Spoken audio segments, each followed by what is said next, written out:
Now, of course, when you come out here, the goal is to make money, not lose money, not break even. So I'm going to share some tips on what not to do and what to do instead. So let's get right into it. Mistake number one is accepting low paying offers like this $2 offer, this $3 offer.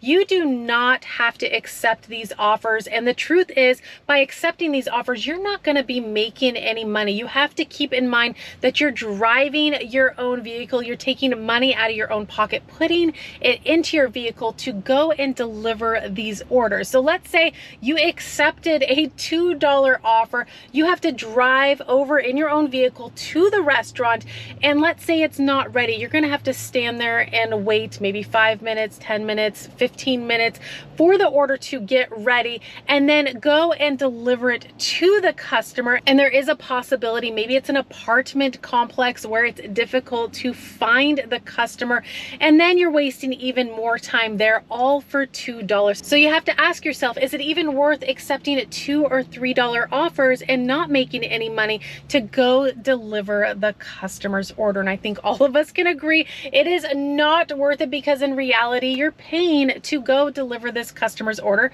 because you're using your own vehicle, you're using your own time, you're using your own gas to go deliver this $2, $3 order. So that is the first big mistake. The number two mistake is not paying attention to the pay versus the mileage. Like this offer, it's $10.08. Now, of course, you're thinking, oh my gosh, that's a good offer, but you have to stop yourself right there and you have to pay attention to the mileage. If you look at the mileage, you see it's 15.5 miles.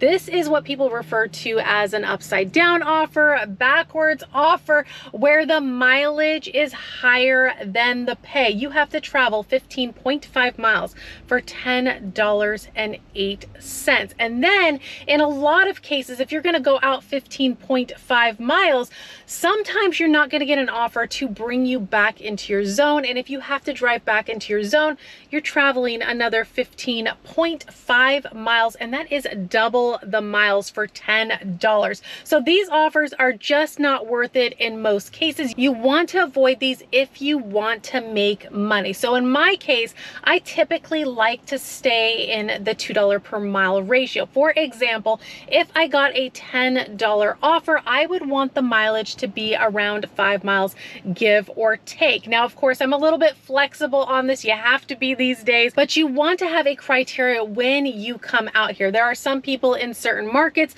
where $1.50 per mile works out for them. You have to do what works best for you, but of course you need to set a criteria when you come out here. That way, when an offer pops up, you can say, yes, this fits my criteria, or no, this doesn't fit my criteria, and decline the offer and wait for the next one to come in. The other thing that I do also want to mention about setting your criteria is also set what your maximum mileage is going to be. Me, I typically like to stay within the 6 mile range. Of course, this is a give or take depending on what area the offer is going to take me into. Some areas I don't want to go into, so then my mileage might lessen a little bit for that particular offer. But then there are some areas where I know there's a lot of restaurants, so I might take an offer for 6.5 miles because I know the likelihood of getting an offer in that area is a lot more likely. Mistake number three is not delivering during peak days or peak times. You don't just want to get up and just go out with your car and try to deliver. You need to have a strategy.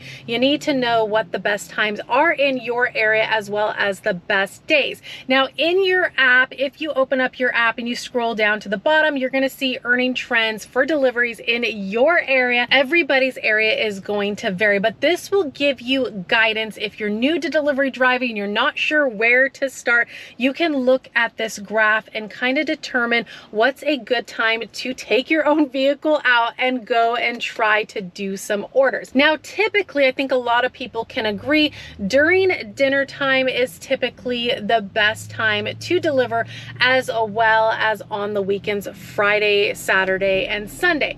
But this is not across the board. I have some viewers saying Mondays are really good for them, while another viewer may say a Thursday's really good for them. You just got to kind of go out there, test the waters for yourself, yourself in your own market, and also use what Uber Eats is offering within the app as guidance to help guide you. And of course, with more experience, you're gonna know when the best times and days are for your market. Now, the other thing you do also want to pay attention to, if you're newer and not sure where to start, you also have a heat map, which will also guide you to certain areas where there's a lot of restaurants where orders are potentially coming out of. But again, as you get more experience, you're gonna kind of know where to go. But this is there to offer you guidance to help you get your wheels to moving and also make money, which is the point of coming out here. The number 4 mistake is not checking your opportunities tab. Now, I will say not everything in the opportunities tab is an opportunity, so you have to pay attention. But what I'm looking for when I go into the opportunities tab is usually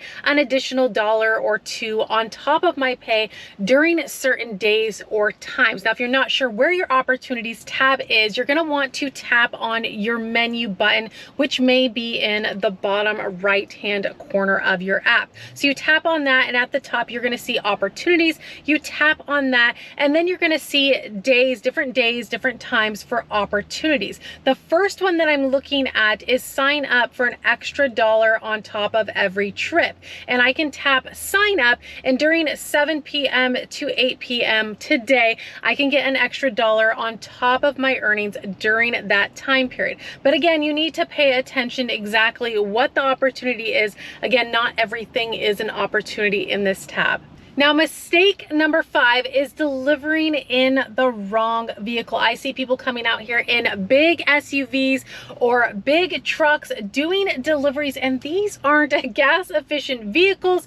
You're going to be using up a lot more gas, which in return cuts into your profit. Now, I do understand when coming out here and testing the waters, you're new, you're not sure if you're going to like it, you're not sure how long you're going to do this for. I can totally understand using whatever vehicle you have at the moment to come out here and test the waters.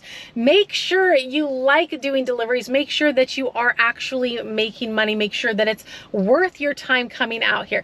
But if you do decide that, hey, you know what, I think I'm going to do this side hustle for a while because I'm seeing money, maybe think about getting a gas efficient vehicle. Now, when I originally started, I started with the vehicle that I had, and it wasn't the most gas efficient vehicle. It wouldn't be a vehicle that I would want to do deliveries in every single day. So once I figured out, you know what, hey, I'm making some money, I actually enjoy doing this, then I went and got a gas efficient vehicle, which is my 2011 Toyota Prius.